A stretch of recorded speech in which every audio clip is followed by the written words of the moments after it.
What's up, Misfit Nation? Welcome to another episode of the Misfit Wrestling Podcast. I'm your host, Matt the Misfit. Tonight we're going to go over SmackDown for November the 25th, 2022, the go-home show for WWE Survivor Series WarGames, which happens tomorrow night on Peacock and the WWE Network. I'm not plugging their shit, but I'm just saying that's what's going to happen here. We finally found out who the fifth member is. It's who I said it was from the very beginning. No one listened to me. No one used their brain. The smart people knew who it was, but everybody who doesn't use their brain, who are insistent of having this woman on their show, did not believe me at all. Becky Lynch is back. She is revealed as the fifth member of Team Bianca Belair because it made fucking sense for it to be her. We had another interaction with Bray Wyatt and LA Knight. We also had a new, sort of source code-ish thing here with a phone number, which I'm going to play during the show. That was flashed up on the screen during Bray Wyatt segment. We found out who will be having the team advantage for the men's WarGames match for the Bloodline versus the Brawling Brutes, Kevin Owens and Drew McIntyre. We did also find out we have a name change for Sarah Logan, who actually got an explanation of the name change, which Vince McMahon wouldn't have done that. He would just said, "Oh yeah, your name is now Nikki ASH," or "Your new name is Butch," without giving an explanation, a valid explanation. We saw the World Cup finals, or semifinals rather, take place here tonight. We also seen some other things happen here tonight. We also seen the implication of something that's going to probably happen tomorrow night during or after the Ronda Rousey match. All that, much, much more. If you like what you see here, hit the subscribe button, comment down below, hit the like button, all that jazz. Follow social medias on Twitter at Misfit Wrestling TV, on Instagram, Misfit Wrestling Pod, on Facebook, Misfit Wrestling Podcast, right here on youtube.com/at Misfit Wrestling Podcast. Now we got all that way here. Let's talk about SmackDown. Providence, Rhode Island. They start off with Damage CTRL and Rhea Ripley, Nikki Cross. They're in the ring. They're getting ready to talk about their match coming up tomorrow night. Rhea, Nikki Cross, Damage CTRL, like they said, they're in the ring. Bayley starts ragging on Providence. Then calls out Bianca Belair to the ring. Bianca's music hits. Her team of Alexa, Asuka, Mia Yim, which I can confirm now. Mia Yim's name is Mia Yim. The Michin thing is a nickname. We've had that settled now. Move on from that. Bianca tells Bayley she wondered that they wouldn't come alone. Out comes Becky Lynch with a massive pop. You get the man stuff in the background. I did like Michael Cole's line of WarGames has gone big time, which I thought was pretty cool. Both teams start brawling with each other. I did love a face-off tease. So for a feud down the line, which should be fantastic. Becky Lynch and Rhea Ripley is a feud waiting to happen, which is going to be fantastic when it does. But yeah, Becky Lynch is on the Survivor Series team for WarGames, and that should be a lot of fun. Of course, I will go over WarGames predictions tomorrow, a few hours before WarGames goes on the air. So look out for that video dropping soon. So next up, we have one of two semifinal matches in the World Cup tournament. Santos Escobar defeated Butch. Fun small match. I wish there would have given it more time, but Santos wins via distraction after Santos Escobar hits the Phantom Gyre on Butch for the win. During the match, Butch is distracted by the Bloodline and his team for WarGames fighting in the back. Rest of the Brawling Brutes go out to the back, and that's how that segment ended. Next up, We had a video package showing about last week's stuff with Bray Wyatt and LA Knight encounter. LA Knight getting his ass whooped by Uncle Howdy, probably. Bray Wyatt comes out. He keeps introducing himself again. Don't know why. He says he's got a good grip on what people think he is. He says that he knows people stare and whisper about him anywhere he goes. He pretends not to see and hear that. He says he's been looked at like a rabid animal his entire life, and he says, and he knows people see him as the monster and the fiend inside of them. So he said, so basically, he says people want to see the fiend again, but he has no interest in being the fiend again. He doesn't want to do that again. He says he's not the one who attacked LA Knight last week. Then we've seen LA Knight, our Uncle Howdy, flash on the TV saying, Titantron. Uncle Howdy then flashes on the Titantron saying Wyatt is lying. Says the people should open their eyes, but that's all a lie. He says that Wyatt will make fools out of everyone and says they need to wake up. At one point, there's a phone number on there. I called it. I did record the phone number. I'm going to play that in a little bit. Next up, I'm going to put all these segments in one thing here. Then we have LA Knight back there. Asks Megan Miranda if she had a great Thanksgiving. He said she did. Well, he said he didn't get to enjoy it because of Bray Wyatt attacking him. He was pulled out of a pile of Bray, which is, he's talking about trash. Or he calls Bray trash. He says Bray has not suffered any consequences for what he did, and if he weren't injured, then he would be one to show him what they are. So here is what the phone number was that played. It was a number. If you play it, it says 8. I believe the phone number is. So the phone number that popped up, it's, if you call it, it's 888-280-3999. I called it. And this is what the phone number is. So yeah, check out this phone number here.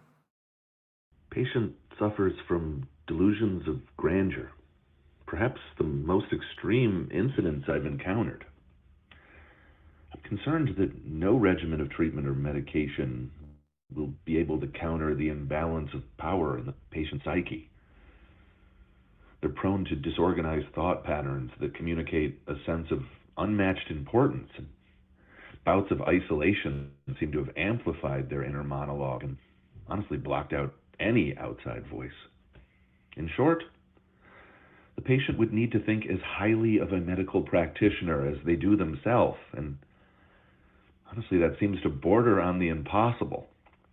I've become concerned that this patient is such a danger to themselves and anyone they encounter that... Hello? Hello? Is someone there? Hello? Hello? And that's exactly what we hear on the other end of that phone call. So it sounds like a psychiatric doctor who seemingly is going over the report on Bray Wyatt, and he seems to be attacked by somebody I'm assuming is Bray Wyatt. But that was very interesting. Phone call. Hope you guys, look into that. See what you guys can do. You guys are the experts on this thing. But Bray Wyatt and LA Knight has not been added to the pay-per-view. Because we did find out that LA Knight was attacked again by seemingly Uncle Howdy. But Bray Wyatt will probably be on the show, maybe in a segment or something, but I can't. But he will wrestle, hopefully at some point. Because I do agree with a lot of people, he does need to wrestle at some point. You can only do what you're doing with him for so long until people get tired of it. Anyway, next up, we had Viking Raiders murder hit row. Sarah Logan, Viking Raiders come out. Michael Cole mentions that Sarah Logan used to go by. Michael Cole then notes that we used to know her by Sarah Logan. Now she's known as Valhalla, which is the name that the gods have given her. Which again, they gave us the reason why a name changes happen. So I'm okay with that. They looked great. The Viking Raiders did. Sarah Logan looks great here. Sarah Logan, beats up BFAB. Good for her. Good for that. And the Viking Raiders hit Ragnarok on Adonis for the win. Again, looks good for the Viking Raiders. Glad that they're back. Adds another depth to the tag team division, which is great. Next up, we had a great video that I saw last night coming home from my Thanksgiving dinner. I hope everybody else had a very good Thanksgiving for those who celebrated it. And I hope you had a good and safe one. So Dominik and Raymond and Rhea Ripley show up at Rey Mysterio's house for Thanksgiving, and they basically attack his father in his house, which I think is hilarious. At one point, I did see a comment. I did see a funny comment that says that Dominik is going to get accused of breaking into his own house, which is funny. I love this stuff. I hope there's more of it. I cannot wait for Christmas with the Mysterios. That should be fun. Next up, Ricochet beats Braun Strowman via roll up off of a distraction from Imperium. The finals is going to be Ricochet and Santos Escobar, so that should be fun. Moving on from that, because I don't want to spend more time talking about Braun Strowman. But Triple H is like, you fuck around and find out, Braun.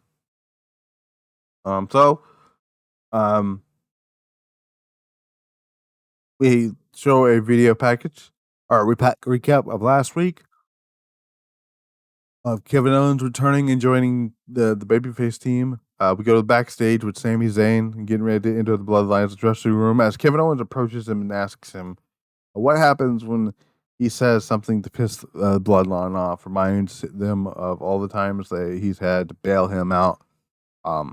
We see Jimmy Uso's listening to this conversation, by the way, which is key storytelling there. Little things that matter. Kevin Owens asks what will happen when he says the wrong thing to Roman. Kevin Owens tells Sami that he would be the first to strike and turn on Roman. Jay comes out of the dressing room as Owens walks off, says that if he asks Sami if he's talked to anyone since he's arrived, Sami lies and says no. He hasn't. He just got to the arena.